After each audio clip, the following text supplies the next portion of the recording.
अगर ऐतराज है इस जमाने को दो दीवानों के जीने से, अगर ऐतराज है इस जमाने को दो दीवानों के जीने से, तो ऐ खुदा हटा दे इस दिल का सिस्टम सीने से।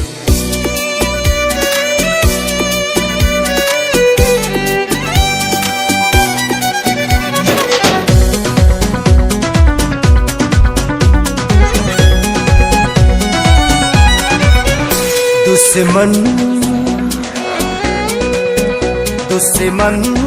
बनल जमाना, कैसे जिगी दीवाना।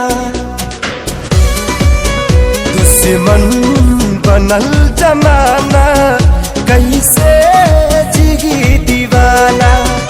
अपना भइल बेगाना हो, अपना भइल बेगाना, कैसे जिही दीवाना। दुश्मन बनल जमाना, कैसे जिगी दीवाना। दुश्मन बनल जमाना, कैसे जिगी दीवाना।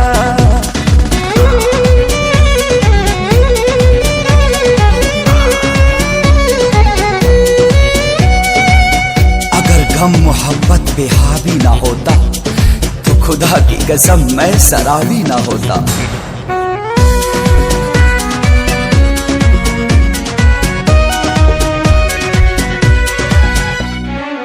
केहू न बेवफा झूठों सब बदनाम करे। समय के चोट पर मरहम ना कोनो काम करे। न हम